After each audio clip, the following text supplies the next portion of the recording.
If you'd like to live frugally and save money, but you're worried about the size of your income, this video is for you. Get my top 10 tips to save money and live frugally starting right now.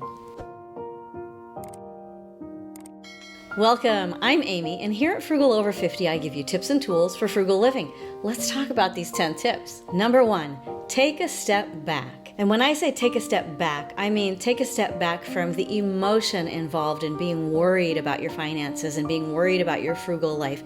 Take a step back from the panic that you may be feeling. Take a step back from the sort of relentless grinding worry that you may be feeling. Just step back from it for a minute.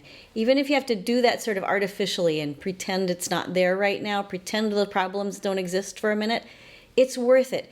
Take a step back just so that you can have a little bit of time, a little bit of space in your brain to really start thinking about where you are in your frugal life, in your income, in your expenses, all of the things that we're going to be talking about. It's so important to consider taking a step back, not as a distraction and not as an escape, but as a necessary and foundational first step in tackling the issues of living frugally on a low income. Number 2, get clear on how much you have coming in every month, every paycheck, every whatever period of time.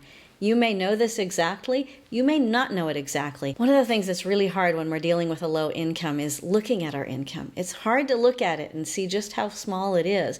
And I'm asking you to get really clear on exactly how much is coming in. Look carefully at your paycheck so that you understand how much you're getting, how much is going to taxes, how much is going to health coverage if you have that through your work. That is to say, what's being taken out of your paycheck before it comes to you, and then how much of your paycheck do you actually get. If you get income from other sources, add that in there as well. Get as clear as you can and take your time on this. It may take a month or even 2 or even 3 to clearly identify where all the money is coming from. If it's just from one source, like say unemployment insurance right now, mark that down and be very clear about exactly how much it is.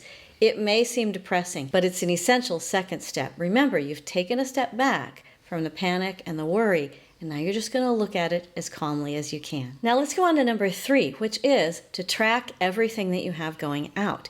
The easiest way to do this is through one of the many budgeting plans that's available. I use You Need a Budget, and you can find a link for 34 days free down below. But if you are really dealing with a very low income and you're worried about your expenses, a lot of our viewers have recommended an app called Every Dollar, which is completely free. This is another place where you're going to want to keep going back to number 1, take a step back and just get away from all of the anxiety about it as much as you can and let yourself look carefully and honestly about what is going out. And you're not looking at it with judgment. You're not looking at it with the need to change anything right now. You're specifically just looking at how much is going out. A natural part of this will be that you'll be comparing how much you had coming in from number 2 with how much you have going out in number 3, and you can see where some of the problems are. And then we go on to number 4. Number 4 is research. Research how much you earn as compared to how much other people who do the same kind of job that you do earn. Research what is the average income in your area and how do you compare. And the reason that you want to do this is not to feel bad or to feel artificially good either, but to understand where you are economically in the place where you live. It's possible that you live in a part of the world where income is less and living expenses are less, and so your income matches the possibility of living successfully on your income. It's also possible that your income is too little to help pay for your expenses over the long term where you currently live.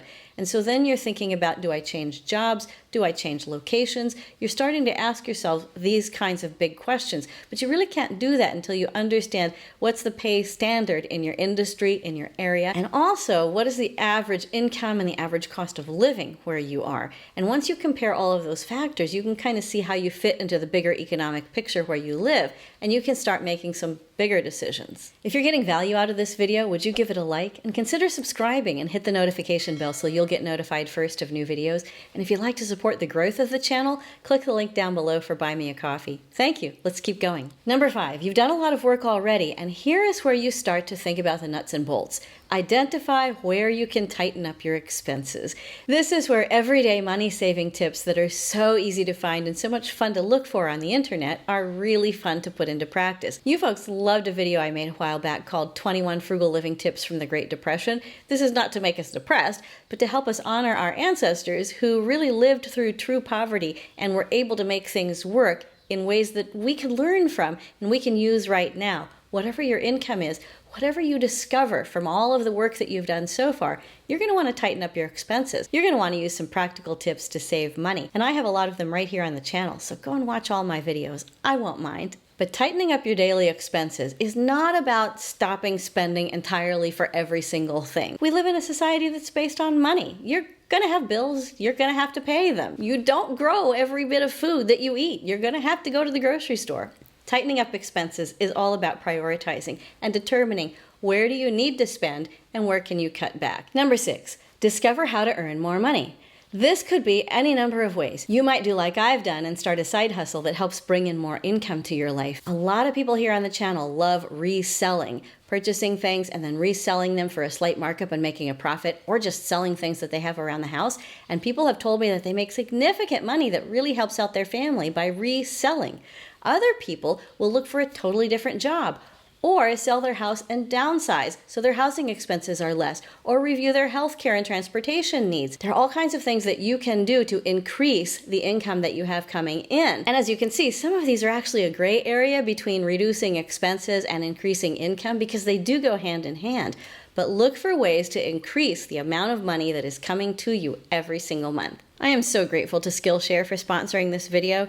Skillshare is an online learning community for creatives where millions come together to take the next step in their creative journey, and I am all about taking the next step on your journey. Skillshare offers thousands of inspiring classes for creative and curious people on all kinds of topics. I recently took a Skillshare class taught by Marques Brownlee, who has a wonderful YouTube channel reviewing tech products. It's a very different niche than I'm in the frugal living space, but he is really good at what he does, and this class was so inspiring that the takeaways that I have are so numerous that I'm going to have to watch it again and again and again. And the best thing that he said was the main thing that you need to focus on is quality. I feel like this applies not just to YouTube but to our frugal lives as well, and the takeaways were amazing. I can't wait to watch the class again. The first 1,000 of my subscribers to click the link in the description will get a free trial of the premium membership so that you can explore your creativity as part of your frugal life. After that, if you decide to keep going, it's less than $10 a month with an annual subscription. Number 7, examine your debt.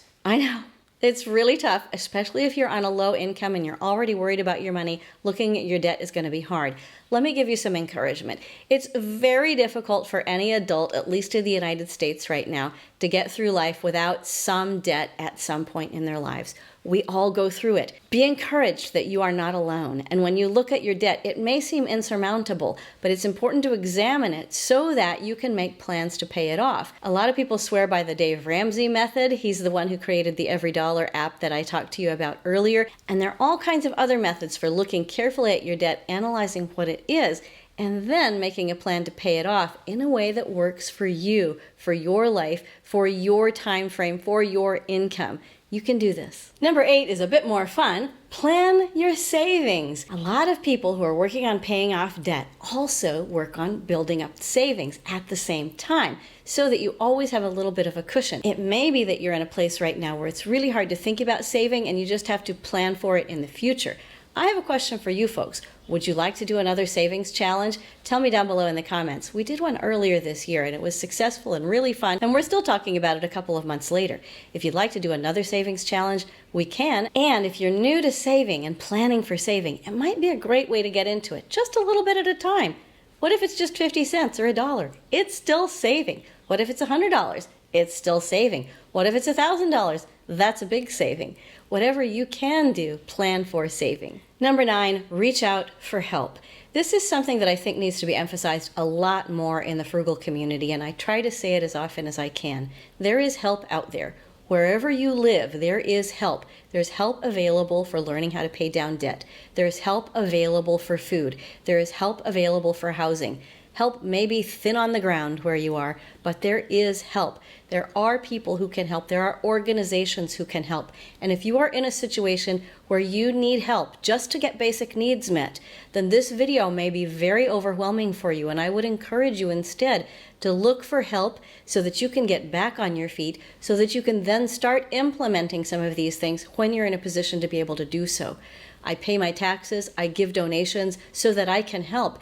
And so that if I am ever in a position where I need help, I know that I can turn to you folks for help. Not directly, but as a society, we are here to help each other. We are not just here to barrel our way through life on our own, totally self-sufficient.